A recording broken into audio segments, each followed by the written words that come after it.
Hi, everybody. Welcome to the Philly Fan Radio. I'm your host, John Myer, along with Dan Palmieri. And today we're actually talking about the closed practice that happened at the NovaCare Complex on August 8th. Our lineup includes NovaCare, the Eagles' hospitality, how awesome they were, the former Eagles and greats, the plays, the good, the bad, the ugly. Big Dom, can't forget him. The new kickoff rules, when we'll be talking about those. And we're going to mention the preseason game that's happening this Friday. And we'll get to more of all of that after the show. And Friday's recording. Dan, I got to tell you, yesterday at the practice and watching them play just warms my heart. Yeah, it was really cool to see them. It's about time, football season's right around the corner, and it feels good to be back in there.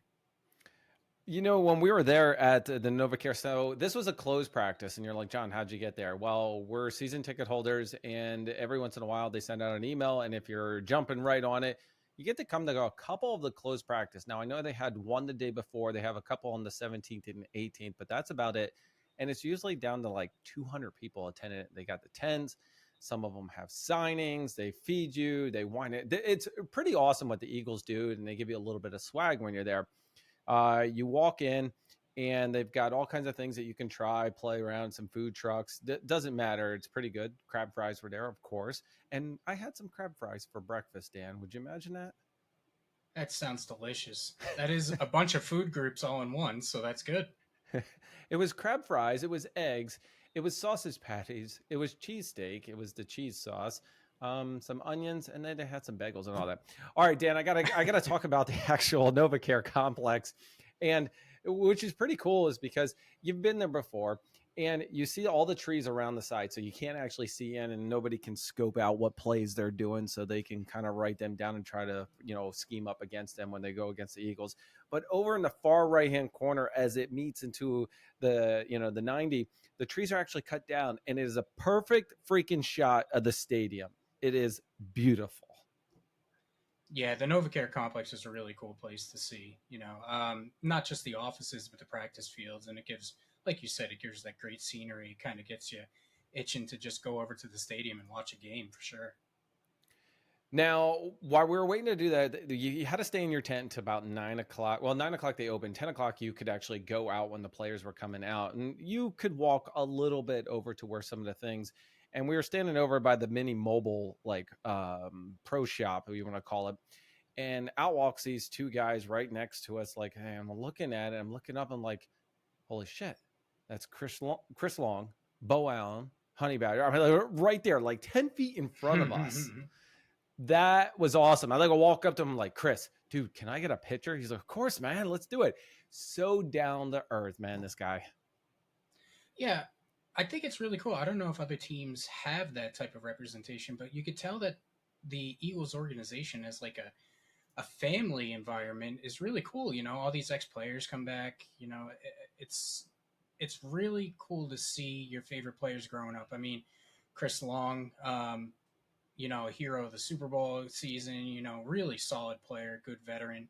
I'll be the first to admit that my wife had a massive crush on him, and I was a little jealous during that Super Bowl year. But we're gonna just not talk about that anymore. But yeah, he's a really cool guy. I know you actually went to a convention where he was doing a recording in the same studio as you, so just to be in that arena with him, that's really really cool. Dan, I did have a chance to actually record in the same studio that Chris did, called the Green Light, out in Vegas. It was a Blue Wire. Now it's a Sirius XM. And to be in the same studio as Chris and how casual his podcast is, I think meeting him in person, and you said your wife had a crush on him. I had a crush on that guy. The guy was freaking awesome. How he raised a great son. I got to tell you, the things that he does to give back to the community. I mean, who wouldn't like the guy?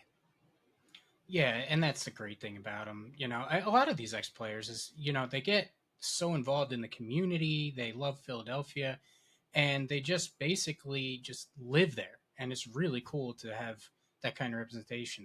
They're not just living in the city. There's a lot that players that actually live in New Jersey. The area, Camden. It's a really cool place to be. Well, you're talking about the players that live there. I mean, Bo Allen was there. We can't forget about him. And I swear he's rocking a mullet and everything with his hat. And, when they come in and so casual, I think the guy drives a truck too, like an old Beetle. That just makes him. Yeah. The other guys that live at Mike Quick, obviously, Mike Quick and Merrill Reese. Mike Mamula is there to sign autographs, number 59. Jaws was there to see him. Jeremiah Trotter, he was there supporting his son. Trotter Jr. was wearing 54. His old number was awesome. Connor Barwin, who's part of the Eagles organization. I mean, the list keeps going on and on. And yes, I'm avoiding telling about one specific guy just yet, but I'm going to give you a chance to jump in. Yeah, I mean that's really cool. I still get chills. I haven't seen him in a game yet, but to see Jeremiah Trotter Jr. rocking the 54, I mean, he was such Trotter was such a big player for us. He was such a great guy. I remember being very upset when he was traded, or I don't know if he was traded, but he was let go. He went to Washington, and then came back and fought his way back up the depth chart to a starter, and just a guy that embodies what Philadelphia sports should be, which is fight until the end. He was Yep. a Dawkins-like player for us. Empty the tank. And in fact, we'll talk about the guy that's retiring, BG, in a few moments. The other guy who showed up at the end of the practice, I'm standing there. We're all looking over there at them, doing their plays. And, oh, we're second down, 8 to go, less than 4 minutes, down by 4, Nick Sirianni's calling out the actual embodying, envisioning what the play is at that time. And I look over and I go, holy crap, look who it is. Everybody turns. There's Kelsey walking onto the field. And guy looks in shape, ready to play. I thought he was just going to run out there and start taking a couple snaps. Yeah, he looks like he lost some weight, too. He looks pretty good. But it's funny to me how he seems to be spending just as much time there as he did when he was a player. And, you wonder if he's getting that itch to play again, or, it's just it's such a change in your daily routine, your daily life, that maybe it's that, I don't think he's itching to play in the preseason or get injured or anything like that, but it is really cool to see him out there. And, all the knowledge that he has as a player and just as a person. He was one of the smartest guys you'd ever meet when you talk about football. Just to see that would be really cool as a coach on the sideline. I could see him being an NFL coach. Kelsey, I think he's itching. I really do. To be honest with you, he can see this team and see what they look like out there in practice. And he's like, I want to play. And I think it's just like you mentioned, is he's so used to practice, training camps, being there and not having that part of structure at this time of the year is a miss for him. I mean, he's missing it. So being able to actually come out and be still part of the team, like how many players still come out to the team, to the practices and like hang out. It's just pretty cool to see them there. Yeah, I mean that goes back to the whole family thing you got with Philadelphia. No matter what, um, since since I've been watching, Jeffrey Lurie's been pretty much the owner, and he just creates a different type of environment. I mean, you're talking about not only the ex players, but I mean everything he does with the Autism Foundation is absolutely incredible. Um, and I'm not even talking football anymore. I mean, you don't have to be an Eagles fan to appreciate everything he does for that cause and all the things they do in the community. But it's really just an amazing thing to see. And it's really it's one of those moments that makes you proud to rep your team for sure. Yep, and proudly represent the Eagles as well. Dan, I got to talk about some of the plays that happen, and I want to talk about the good, the bad, the ugly a little bit, because we don't always want to hype them up on all the good plays, and it is just training camp. Don't worry, but this is where they get a chance to improve. Dan, Devonte, AJ Hurts look great, no doubt, not at all. Thank goodness. Those are the three. Those are our core three. Um, from everything I've seen with Devonte Smith, I would expect him to step up. I mean, it's hard to say that 1,000-yard receiver is going to step up, but he is just amazing. He looks faster. I don't want to say leaner because he doesn't need to be leaner, No, but he looks definitely not. a little stronger. He looks a Yep. little stronger out of his breaks and everything. And I think this offense is going to really bring out the best in him because they're also moving him in the slot a lot. And that's going to be really cool to see because he's very shifty. I know people think, oh, he's a little small to go over the middle, but, there's a lot of open space in the middle, and he can really take advantage of that. Dan, one of the things is like during practice, everybody was over. So they have 3 fields there at the NovaCare Complex. When you walk in, there's the right, the middle, and the left. And they were practicing. They came over to the left a little bit, and we walked over to there. But then all the red shirts went over near our 10. And I'm like, ooh, I'm going to walk over there. And I'm like, why isn't anybody else walking over? There's like 20 of us. And literally all the QBs are throwing. They're doing at least 3 or 4 passes each down to the sideline now, and they're practicing. I got a couple of videos of it. It was pretty nice to see, Hurts out there throwing. And then the lady told us, she's like, oh, they were practicing on this field yesterday. They'll be over at the other one. And that's just to keep and preserve the fields. So we kind of walked down over there. And as we're walking back, I remember seeing this, and I thought it was like, all I was like envisioning was a play in the game in the end zone. Hurts throws something to AJ, and I was like, oh, he's not going to get that. That was a little far out. And it was a one-handed, it looked so freaking easy, grab right out of the air. I was like, oh man, just do that during the game. Yeah, no kidding. That's why I always thought it was so crazy when everybody was talking about AJ Brown being traded in the offseason. He's this big problem. And then it was so funny, everybody's like, oh, he's going to be traded. And then the next day he gets a re-upped on his contract. So, I mean, he's an incredible talent. And I just think it's silly that anybody would think that he would be traded. He's going to be a lifer. I'm telling you, he's going to be an Eagle for life. And if he's not an Eagle for life, then something went horribly wrong. And we're not even going to talk about that. Yeah, I wouldn't even listen to some of the rumors. I mean, the rumors out there is if Nick does really bad, Belichick's coming in as a head coach next year. I don't think that's going to happen, to be honest with you. And I think the Belichick should stay retired wherever he's at. So here's my thoughts on that. It's weird that people are so enamored with Belichick. Yes, I see the Super Bowls. I do. But was he the Super Bowl winning coach, or did he have an all-time QB, or was he both? And I say that because what did he do after Tom Brady? Now I know he had a flux of quarterbacks. He did. But if you're the awesome coach, it doesn't matter who you have. Exactly. And you should be able to maximize your player's performance. And he didn't do that. And that's why he was eventually let go. But I'm not saying that Nick is better than Belichick. I'm not saying that. But we got to calm that stuff down. I think that if Belichick were to come here, first off, I think the media would hate him.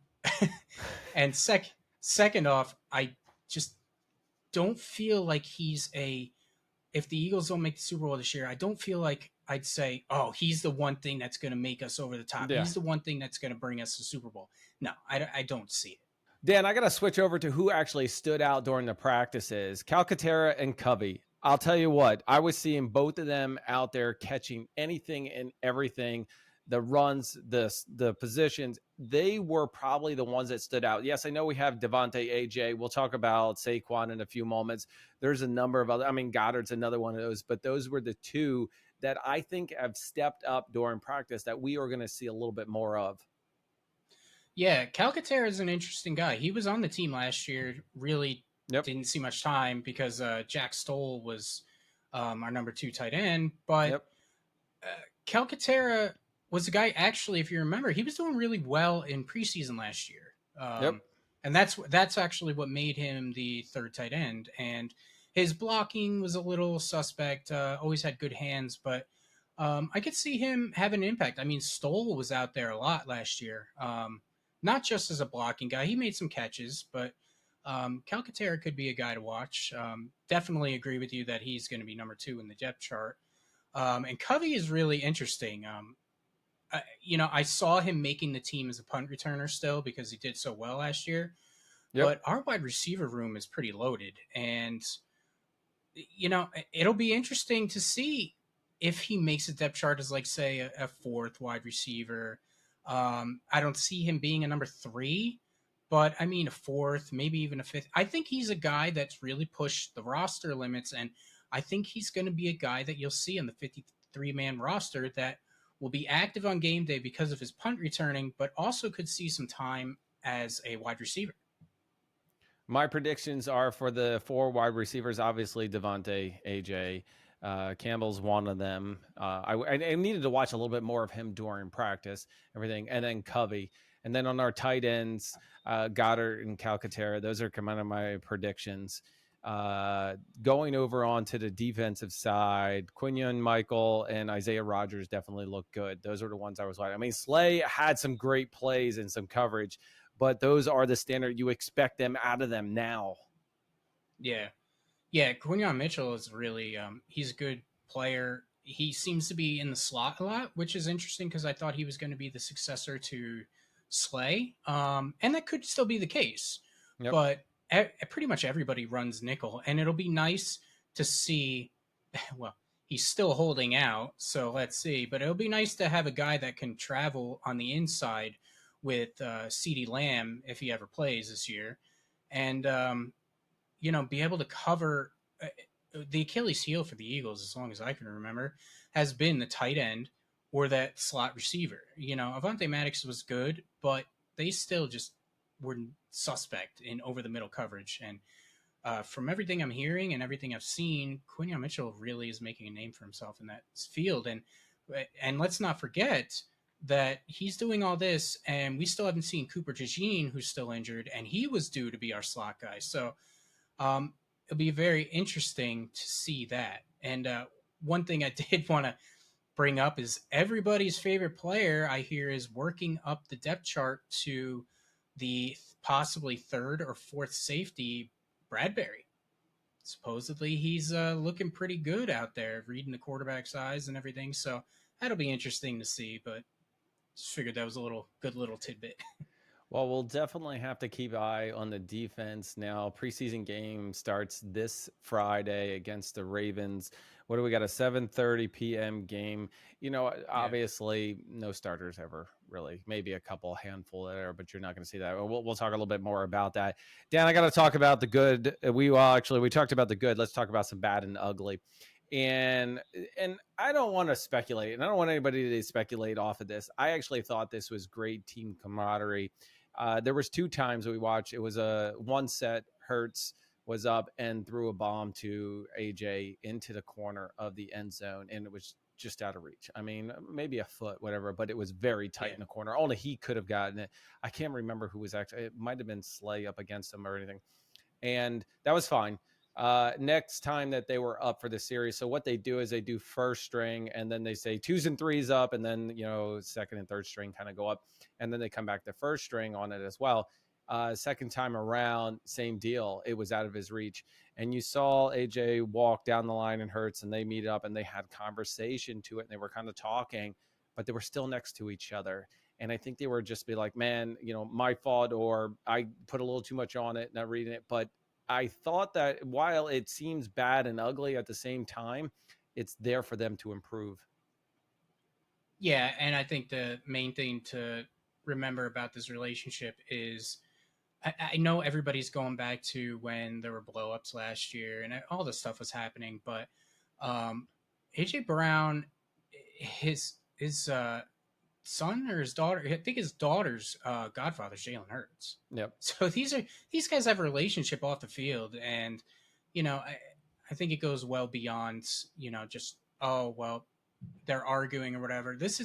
I think you're seeing them wanting to improve, and I think with last year there might have been a little bit of complacency where okay, we made the Super Bowl, we're just going to show up because we are on paper better than everybody. I don't think you're going to see that this year. You're going to see a pissed off Philadelphia team, and you're going to see them come out and just want to punch people in the mouth. And I think that's going to be a great thing to see. True Philly fan style. Switching a little bit more, and let's talk about Saquon real quick. By the way, I did not know this. In fact, when you are down on the field and that close to the players, obviously from a distance, everybody looks taller, smaller, or however you want to look at it. And I'm so used to seeing Gainwell and Mighty Mouse down there. And Saquon looked as tall as Hurts in the backfield. Now, does it say our quarterback short or the running back is tall? I don't really give it in because I love our quarterback, and having Saquon there and seeing him, he was as tall as him. Yeah, Saquon's a big guy. I don't think necessarily height wise, but he is built. Oh He's a yeah. jacked guy, which is just weird that he gets injured so often because it's not like he's one of those guys that's like doesn't take his fitness seriously. Yep. He's a guy who's jacked out there. So, um, but yeah, he's a big guy. Um, and I think you'll see with him, you're going to see a little bit more running in between the tackles than you would have thought because you think of Saquon, you think of speed and jukes in the open field. But I think you're going to see him trucking some guys this year, and it's going to be really, really good to see because it'll be a nice uh, break off of Gainwell or Shipley who gets the ball, whereas they usually take it around the edge, off wide of the tight ends. These guys are going to pound it in the middle. I think we're going to see a nice combination. Um, I'm not going to say like the Blunt Ajayi combination, but you're going to see something similar. But obviously, Saquon adding that running element to this team is going to be critical. Critical. There's the other one I forgot to mention, Shipley. That was in my notes, and I forgot to mention Shipley actually looked really good as well. So if you got Saquon, you've got Gainwell, and then Shipley kind of into it. Even though there was second and third string, and where he was in there, he was producing, or it looked pretty good out there in practice field. So he's another one I'll add to the list. Dan, I got three more things before we wrap up. The next one, obviously, we got to talk a little bit about Jake Elliott because he was out there kicking with the new kickoff rules, and we'll talk about them on the next episode. But he was practicing the new kickoff right at the end of practice where, they I can't believe this, how it's going to work out, but you can't move until he catches it. And then it's a run. So you got nobody pounding you down. And I Yeah. believe even the onside kick rules have changed with this. Yeah, you can't have your old surprise onside kick. So we can't go back to the Andy Reid days of when he opened up the second half with a David Akers onside kick. So I, it's, I get what they're trying to do, and we'll go into it more in the next episode. But it just seems it's so odd seeing it actually live at the game last the Hall of Fame game last week. It was very weird to see just the nuances and everything, and it was even weirder to hear about all the rules that go along with it. So we'll get in that with that. We'll break down the X's and O's. Maybe I'll even make a nice little diagram for everybody. So the X goes over here, and then Y goes over there, and then who the hell knows? But yeah, we'll break it down for you guys. And we'll be able to watch some of that. They had the Hall of Fame game, but the preseason game, we'll see how the Eagles doing it. I mean, there's going to be mess ups, and that's what I guess this would be the positive of a preseason game is to kind of get this out of the way and practice a little bit. But we'll talk about that in our next episode. Dan, my last two things is this one I'm reserving for who is an Eagle, but he's a Eagles office personnel, and he's not, well, he is on the team, really. Big Dom, the security guy, was there. Yes, got a picture with the dude. And when they say Big Dom, he is taller than me, and he is so cool. He's like, dude, I took a picture with him. He's like, dude, appreciate you. And I'm like, appreciate me? Yeah. First of all, he got kicked. He got not suspended. The NFL wouldn't allow him on the sideline. In week 13, he he kind of pushed to across. It was against the 49ers. It was Dre Greenlaw. He was trying to, I guess, go after one of the players, and Big Dom gets in there and moves him away. And after that, NFL's like, yo, no more, no on the sideline. But Jeffrey Lurie kind of said, no problem. I want you to come up to our booth, and you're going to hang out with us. Yeah, and they gave him a raise, a new title, all that stuff. The most famous security guard in the world, I'm telling you. He made ESPN. He was on ABC. I mean, it's so funny how that spiraled out of control. But yeah, he's a great guy. Another Eagles personnel that's really down to earth. It's not a guy that looks down upon you because you're just a fan. You're not working in the front office. So yeah, he's definitely a good guy for sure. It was cool just to get the picture with him. But one of the things you mentioned, he got a new title, and the reason behind the new title, by the way, is with the new title, it allows him that the NFL will have a tougher time kicking him off the sideline because he's actually part of the roster. And there's some stuff about that and how it goes, but he's got a bigger role there in the NFL and the Eagles organization, all thanks to protecting it. And I think every single fan is on his side and be like, yeah, you take care of our players. And probably It was just so cool to get a picture with him riding. He was riding over in his golf cart with the Eagles on it and speakers and everything. Yeah, he's a cool guy. He's definitely, if I was an opposing player, I wouldn't want to mess with him. He's a big guy. He's a big guy. All right, Definitely. Dan, I got to wrap things up. So for Friday, we're going to talk about not only the preseason game that's happening, we're going to kind of speculate some of the things that are going on. That will go out the following week. So we'll know what the results were. But also on Friday, we're going to talk about the new kickoff rules. We got to kind of get that out there. We're going to see it happen not only more this weekend, but in the upcoming weeks. The Eagles opening home opener against the Green Bay Packers in Brazil is happening September 6th. Oh, by the way, the link is having a watch party on the 6th. Then you can actually go down to the link and watch it. I think I'll stay home. As much as it's pretty cool going down there, I think I'm going to stay home and watch this and see how it plays out. Yeah, definitely agree.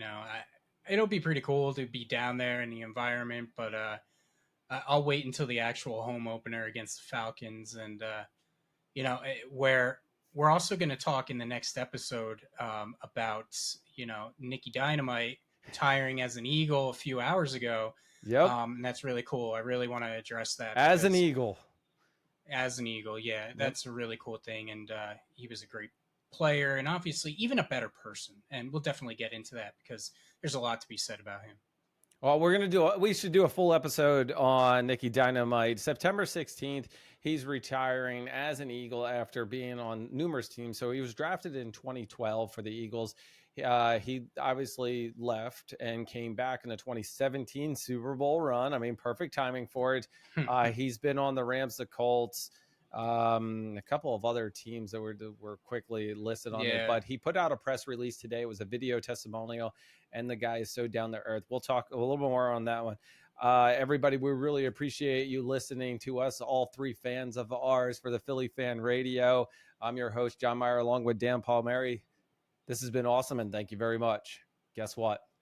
We're out of here. Thank you, everybody, and I'll talk to you soon.